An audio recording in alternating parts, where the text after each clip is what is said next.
Selamat datang di Ermo TV.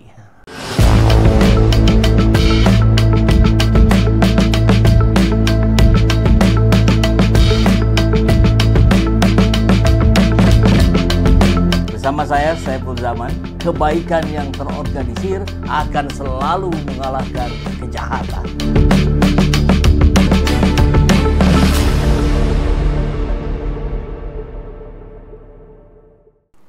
Perang hukum atau permainan politik? Ya, kasus dugaan ijazah palsu Jokowi terus berkembang. Satu persatu saksi terlapor maupun saksi pelapor dihadirkan, baik di Barreskrim maupun di Polda Metro Jaya. Dan di Solo juga sama. Mungkin ini akan simultan juga di Magelang, Depok dan sebagainya. Mestinya sih nggak begitu ya, kasihan ya orang-orang yang sama kemudian dipanggil ke sana ke sini. Tapi baiklah, kita akan coba bahas ini ya. 45 pengacara kawal Roy Suryo. Jadi Roy Suryo CS tentu maksudnya ya, bersama Rismon Sianipar, Dr. Tifa, Pak Rizal Fadilah, mungkin nanti juga termasuk di situ ada Egy Sujana dan yang lainnya, tim dari TPUA. Nah, melihat ini tentu menjadi babak baru karena ternyata 45 pengacara ini bukan main-main.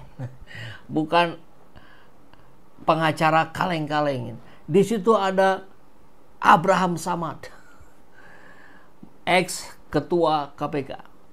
Di situ ada Ahmad Yani. Nah, ini politisi yang juga pengacara, terakhir bikin partai Masumi Ripon kalau tidak salah ya.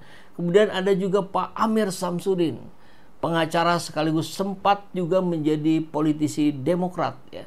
Nah, tentu ada juga Ahmad Hozinuddin, ini anak muda yang garangnya luar biasa, selalu terdepan dalam kasus-kasus pembelaan terhadap kepentingan rakyat. Siapa yang mendalilkan, itu dia yang membuktikan. Siapa yang menuduh, dia yang juga harus membuktikan. Pencemaran nama baik, saya mempertimbangkan untuk melaporkan ini, membawa ini ke ranah hukum. Siapa mendalilkan harus membuktikan. Nah sekarang Jokowi mendalilkan. Kita siap berperang secara hukum. Sementara yang kita dapat dari Solo itu soal ijazah rumah Jokowi, ya akhirnya kita awalnya 5 disaring lagi jadi 3 yang bisa bertemu. Kesimpulannya dulu lah, yaitu bahwa ketika awal bertemu kita, dia mengatakan tidak akan menunjukkan ijazah aslinya selain perintah pengadilan. Wih, hebat bener, kayak yang ngerti hukum. Kenapa kepada wartawan? Nah, ternyata memang karakter bohongnya ini terbukti di situ juga. Gitu, terbukti di situ juga bahwa memang dia pembohong. Cek bahasa Sunda nama tukang wadul. Gitu ya. Sekarang kok dia sudah memperlihatkan kepada wartawan, katanya nggak mau memperlihatkan selain perintah pengadilan. Ke wartawan ditunjukkan, tapi ternyata yang ditunjukkan tidak boleh difoto. Itu. Dan kita yakin soal SMA-nya palsu karena sedang digugat sekarang. Itu kan oleh Dr. Taufik. SMA 6 atau SMPT. Jadi yang ditunjuk, yang dianggap sebagai bukti dia SMA 6. Padahal kata Dr. Taufik seharusnya SMPP. SMA 6 itu belum ada. Itu satu, itu sedang digugat sekarang. Nah, tinggal yang masalah ijazah. Ternyata yang ditunjukkan ke wartawan, itu ditanya nanti oleh wartawan. Pak Jokowi, kenapa kok pakai kacamata?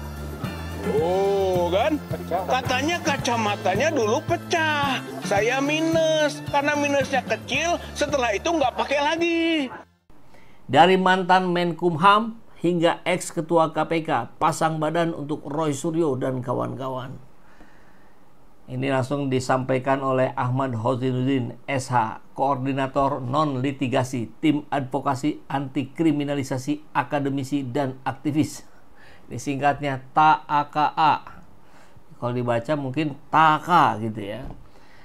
Karena mengkritisi ijazah Jokowi dengan media ilmu dan analisis ilmiah, Dr. Rorsio, Dr. Rismon Sianipar, Rizal Fadila SH, dan Dr. T. Fauziah dilaporkan ke polisi. Selain dilaporkan Pemuda Patriot Nusantara dan Peradi Bersatu, belakangan Jokowi juga melapor sendiri ke Polda Metro Jaya.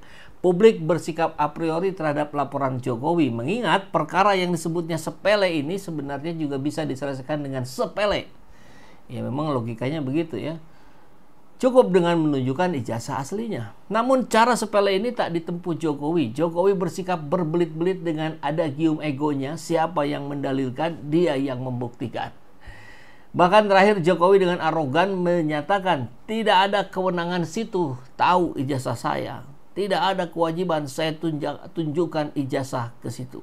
Memang kalau hal yang dia ingin simpan tidak untuk disampaikan tentu akan dia pertahankan untuk tidak dimunculkan. Tapi kalau itu menjadi sebuah hasil karya, itu menjadi sebuah prestasi, ya biasanya pasti dimunculkan. Apalagi kita tahu sekali Pak Joko Widodo ini paling sering ya, memunculkan sesuatu yang dimilikinya, mulai dari kolam yang berisi kodok gitu ya, kemudian SMK yang dia gadang-gadang, terus juga anak istrinya, mantu dengan sepedanya, cucunya itu selalu dimunculkan. Bahkan ruang-ruang yang bagi sebagian orang itu privacy, beliau sampaikan itu.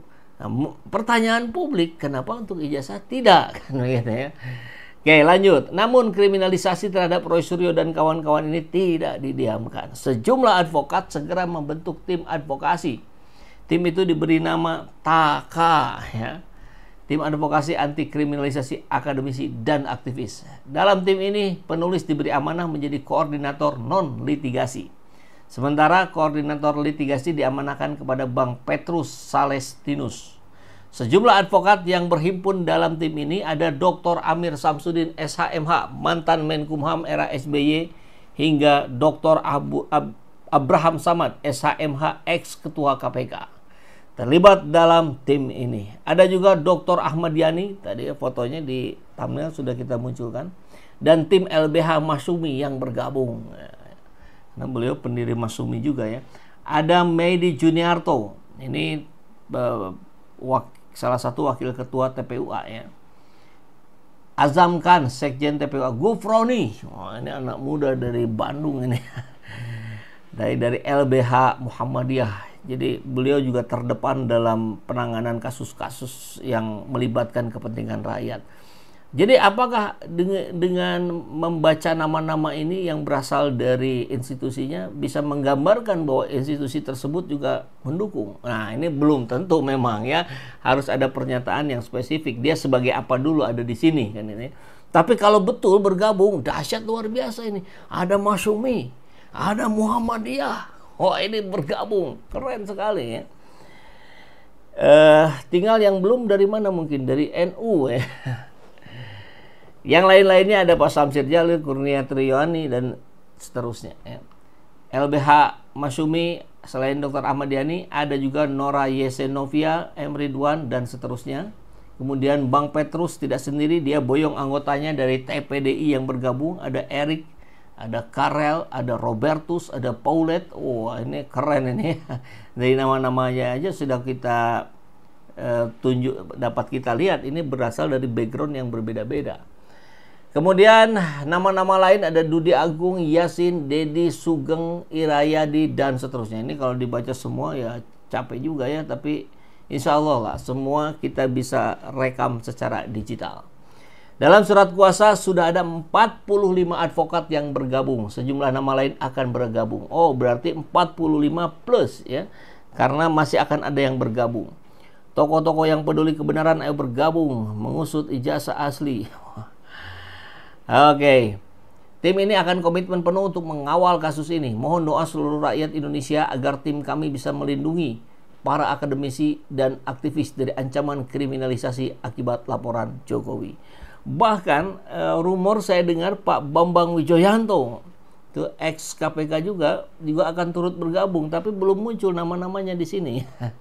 Kemudian Pak Dindin S. Maulani juga belum muncul. Mungkin ini masuk dalam orang-orang yang nanti akan menyusul bergabung ya.